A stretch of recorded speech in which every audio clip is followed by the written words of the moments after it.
Guys this is going to second video on this channel. और आप में से किसी एक ने कमेंट किया था कि प्लीज़ भैया हमको बता दीजिए कि हम कौन से रिसोर्सेज आपने फॉलो किए अपनी जेईई के वक्त और कौन से कोचिंग में आप गए थे। तो उन सारी चीज़ों का आंसर मैं आज इस वीडियो पे करूँगा। और भी किसी वीडियो आपको चाहिए तो आप जस्ट कमेंट कर देना, मैं उस पर पक्का वीडियो बना लूँगा। Let's go back to video.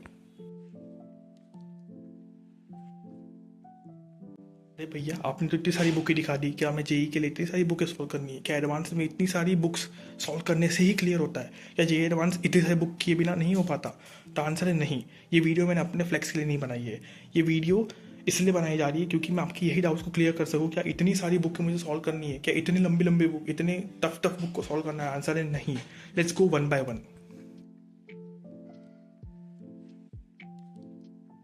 Material आता है वो है तुम्हारे coaching material. So before that मैं अपनी कोचिंग ही बता देता हूँ। जैसे तुम देख सकते हो कि मैं आकाश से पढ़ चुका हूँ। आकाश, और मेरा ऑफलाइन सेंटर था गुजरात वडोदरा में था।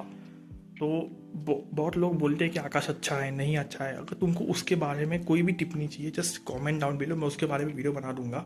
पर अभी वीडियो के मेन टॉपिक पे चलते हैं कि मैंने आकाश से कोचिंग की थी और उसका coaching material was my literal standard material. उसके अलावा मैं झूठ नहीं बोलूँगा, मैंने कुछ नहीं किया है। अब तुम ये सब बुक्स देख सकते हो। इन सब बुक्स को मैंने बस खरीदा है और थोड़ा थोड़ा यूज़ किया होगा, उससे ज़्यादा मैंने यूज़ नहीं किया। एक एक पे मैं वापस आऊँगा कि मैंने कौन सी यूज़ की है कौन सी नहीं की है, बट अभी के लिए इस पे चलते। ये सबसे मेजर स्टैंडर्ड मटेरियल है। क्या ये स्टैंडर्ड मटेरियल सॉल्व करने से मेरा जेईई क्लियर हो जाएगा? तो आंसर है बिल्कुल सही, पर मटेरियल अच्छा होना चाहिए। जैसे मैं आकाश की कुछ क्रिटिक्स भी बता सकता हूँ, अगर उसका अलग वीडियो बनाऊंगा। अभी के लिए इस पर फोकस करते कि स्टैंडर्डाइज कोचिंग का मटेरियल अच्छा ही होता है मेन एडवांस लेवल पर कुछ कुछ मटेरियल्स जैसे मुझे आकाश की भी थोड़ी बहुत फॉल्टी लगी कि वो थोड़ा लेवल कम था एडवांस लेवल पर। तो उसके लिए तुम एक्स्ट्रा मटेरियल सॉल्व कर सकते हो, पर वो भी तब जब तुम अभी 2027 के स्टूडेंट हो, 2026 के नहीं हो, क्योंकि तुम्हारे पास अब सिर्फ एक साल बचा है जेईई मेन के लिए और कुछ एक साल से थोड़ा आप जेईई एडवांस के लिए बचा है। बीच में तुमको बोर्ड भी आएगा, तो उन सबको देखते देखते तुम एक्स्ट्रा मटेरियल्स इन तरीके से सॉल्व नहीं कर सकते। तो अभी के लिए just focus on what you have, वो है तुम्हारी coaching material, standardise coaching material, उसी पे फोकस करो। और सबसे मेजर क्लास नोट्स बहुत इंपॉर्टेंट है, वो सबसे पहले आते हैं। उसके क्वेश्चन को वापस रीचेक करना ही करना है। तो क्या coaching material is best? Answer है बिल्कुल सही। को दिखाने वालों कि कैसे 11th और 12th में मैंने अपना डिफरेंस दिखाया था और किस वजह से मेरा 12th एक अच्छे लेवल पे गया था एज कम्पेयर टू 11th। उसकी भी अलग स्टोरी है, स्टोरी टाइम में ज़रूर लाना चाहूँगा, पर इन फ्यूचर अभी के लिए इधर देख लेते कि मेजरली इन टेक्स्ट बुक मैंने क्या गलती की। जैसे तुम अगर मेरी 11 की बुक देखोगे और मैं इसको खोलता हूँ तो यू कैन क्लियरली सी कि देखो मैं जब क्वेश्चंस करता था, फॉर एग्जांपल के लिए मैं कोई भी पेज खोल लूँ, जैसे आकाश की बुक में there is step 1, step 2 and step 3। Step 2 is for JEE Mains and step 3 is for JEE advance. तो अगर तुम स्टेप 2 पे देखोगे तो मैं सिर्फ क्वेश्चंस को टिक और स्टार करता था।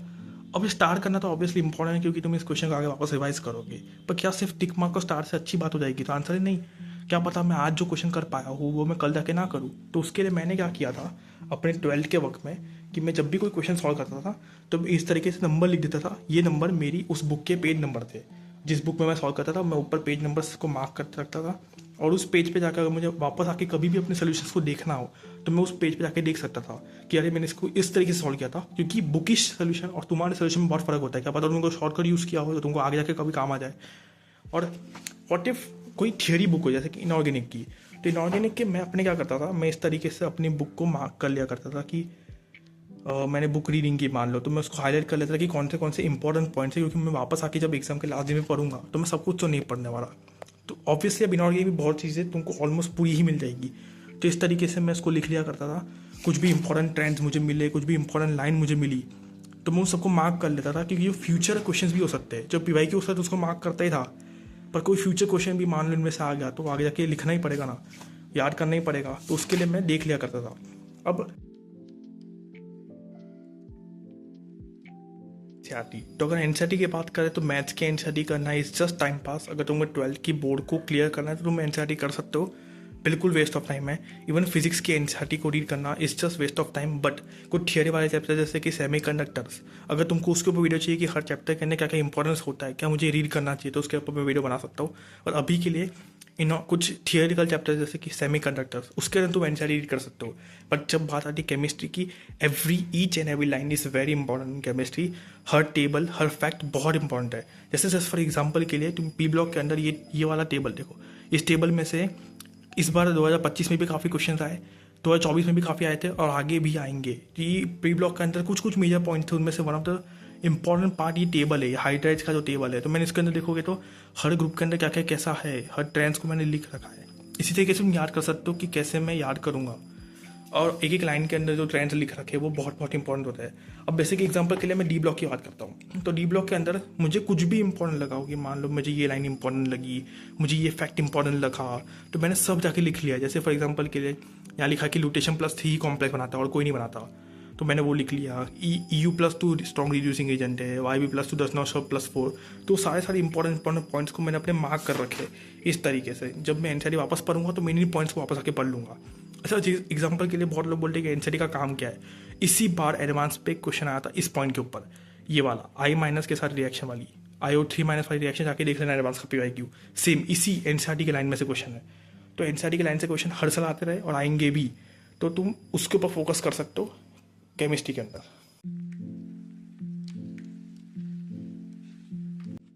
लोग बोलते होंगे कि क्या हमें ओलंपियाड सॉल्व करना चाहिए, तो आंसर है येस एंड नो। अगर तुम 12th में हो और तुम्हारे पास एक ही साल बचा है एडवांस के लिए, तो मत सॉल्व करना ओलंपियाड, कोई फायदा नहीं है उसको करके, क्योंकि वो इरेलेवेंट ही हो जाता है। पर अगर तुम अभी 10th में हो या 11th में हो, तुम ओलंपियाड कर सकते हो, वो तुम्हारी माइंड को ही खोलेगा। जैसे कि मैंने IOKM के लिए 11th में फोकस किया था और 12th में मैंने NSCP दिया था, पर वो इतना कुछ खास नहीं किया, ठीक ठाक ही मार्क्स आए थे उसके अंदर। तो तुम ओलंपियाड पे फोकस कर सकते हो अगर तुम्हारे पास टाइम है तो। पर मैं तुम्हें प्रीफर नहीं करूँगा, क्योंकि एक हद तक फिजिक्स और केमिस्ट्री का तो ओलंपियाड कई हद तक रेलेवेंट भी हो जाता है। बट अगर तुम IOQM देखोगे, उसका मैथ से कोई रिलेशन नहीं है।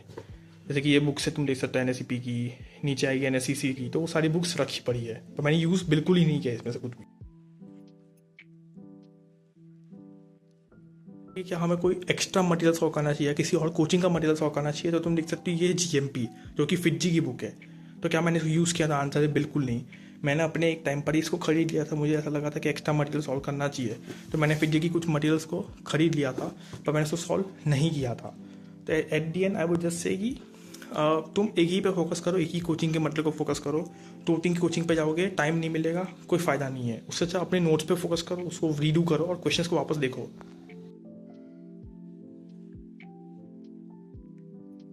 तो एक्स्ट्रा मटेरियल कब सॉल्व करना चाहिए, जब तुम्हें लगे कि तुम्हारा coaching material is not that sufficient.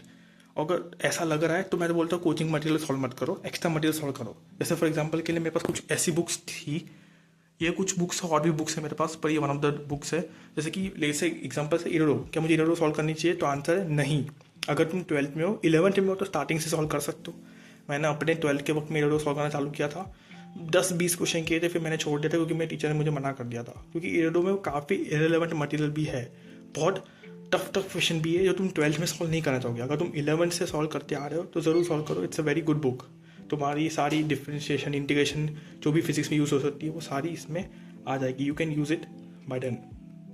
थी मेरे पास सिंगेज थी, मेरे पास PYQ की बुक थी, जो कि PYQ की बुक मैं तुम्हें बोलूँगा कि तुम्हारे पास अगर मार्क्स करके एक ऐप आती है, उसमें सारे PYQs मिल जाते हैं, उसमें से करना हो तो पैसे वेस्ट नहीं करना है तो वहाँ से कर सकते हो, या तुम बुक से भी कर सकते हो, इट्स अप टू यू।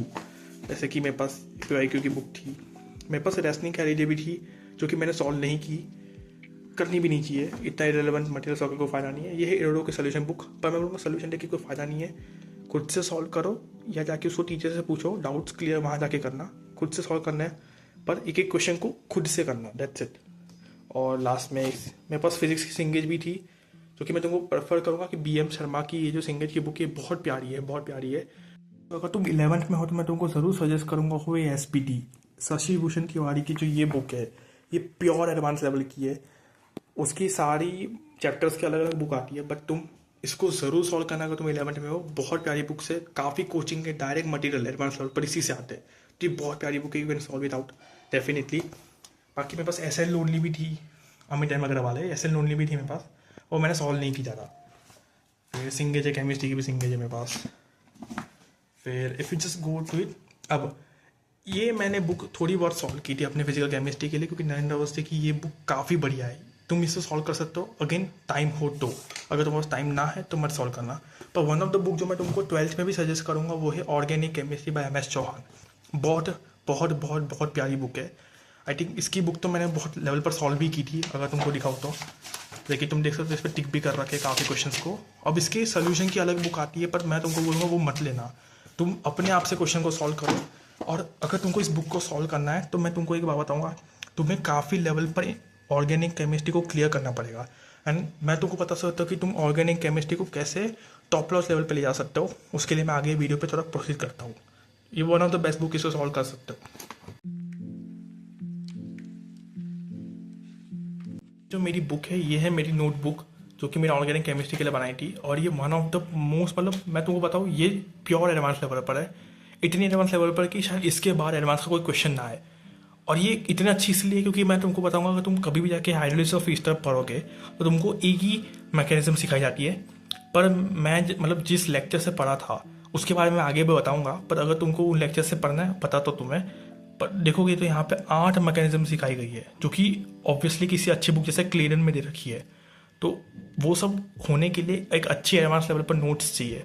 तो वो कैसे बना सकते हो। और मेरा फेवरेट अगर तुम देखोगे सब्जेक्ट कोई भी था तो वो केमिस्ट्री तो नहीं था, बट अगर केमिस्ट्री का कोई सब टॉपिक की बात करो तो मेरा ऑर्गेनिक केमिस्ट्री फेवरेट था। वो सबसे फर्स्ट रहेगा टू बी ऑनेस्ट, क्योंकि मेरे को ऑर्गेनिक केमिस्ट्री बहुत पसंद थी। तो मैंने उसके काफ़ी बढ़िया लेवल पर नोट्स बनाए थे। ये एक बुक है, एक और बुक है इसके अंदर, जिसके अंदर मैंने रेडिकल वाले मैकेनिज्म बनाए थे। अगर तुम देख सकते हो इसके ऊपर, ये भी ऑर्गेनिक केमिस्ट्री की है। मैंने एक और बुक बनाई थी जो कि मैंने अपने पीछे एक जूनियर को दे दी है। उस बुक के अंदर क्या था, वो एक ऐसी टाइप की बुक थी जो कि इतनी लंबी थी, पर उसके अंदर मैंने हर पेज के ऊपर क्या क्या इंपॉर्टेंट टॉपिक है उसके ऊपर यहाँ एक वो चार्ट बना रखा था। उस चार्ट को लिख रखे बनाया था। तो तुम भी वो कर सकते हो। तुम क्या करो कि उस बुक में उस पर्टिकुलर पेज पे तुमने क्या लिखा है, जैसे फॉर एग्जांपल क्वेश्चन लिखे तो एक चीज बनाओ और उसको चिपका दो उस पेज के स्टार्टिंग में यहाँ कहीं, और लिख रखना कि इसमें मैंने इंपॉर्टेंट क्वेश्चन लिखे हैं। तो तुम इस तरीके से ऑर्गेनिक केमिस्ट्री को बहुत क्लियर कर सकते हो। और कि मैं कैसे अपने एडवांस लेवल पर लेक्चर्स क्लियर कर सकता हूँ। तो अगर मेरे पास एडवांस लेवल पर एक अच्छी ऑनलाइन कोचिंग के लेक्चर्स थे अपनी कक्षा, अगर तुमको उनके फ्री लेक्चर्स चाहिए तो तुम मुझे अपना टेलीग्राम आईडी बीच में कमेंट कर देना, मैं तुम्हें उस ग्रुप में ऐड कर दूंगा। उसमें एडवांस लेवल तक के लेक्चर्स पड़े हुए, one of the best teachers अगर तुम्हें नाम सुनाओ। अगर तुम्हें फ्री कंटेंट पढ़ना है यूट्यूब पे, कौन से रिसोर्सेज मैंने फॉलो किए तो उसकी वीडियो चाहिए, तो तुम एक काम करना, कमेंट कर देना, मैं उस पर भी एक वीडियो बना दूंगा। सो अगर तुम्हें वो लेक्चर्स चाहिए तो मुझे कमेंट करना, मैं फ्री में तुमको गाइडेंस भी देने को तैयार हूँ और वो लेक्चर्स भी। इस तरीके से मोस्ट इंपॉर्टेंट टॉपिक्स का भी लिस्ट बना सकते हो। अच्छा, वन फन फैक्ट कि मैं अपने जे एडवांस के दिन लास्ट पे रिवाइज करते हूँ, इन टॉपिक्स को टिक कर जा रहा कि मैंने कौन सा लास्ट दिन पे एक बार वापस रिवाइज कर लिए थे, वो भी अपने शॉर्ट नोट्स से। देख सकते हो ये टिक दिख रहा है तुमको, डॉट डॉट डॉट डॉट, वो चैप्टर से तो मैंने कर लिए है।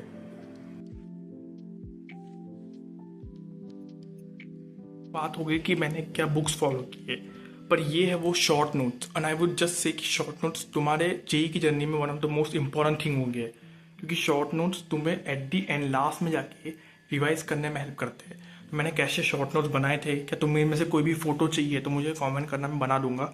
जैसे कि मैं कैसे एकदम स्क्रिप्ट क्रॉस में मैंने पूरा चैप्टर इंक्लूड कर रखा है। कॉम्प्लेक्स नंबर के तुम नोट्स देख सकते हो, ये तुम देख सकते हो कि oxo acids of phosphorus, oxo acids of sulphur, oxo acids of sulphur के मैंने कैसे शॉर्ट नोट्स बना रखे हैं। कैसे डेफिनेट इंटीग्रेशन को मैंने एक पेज में इंक्लूड कर रखा है, जिसमें हर टाइप की चीज़ें मैंने इंक्लूड कर रखी है।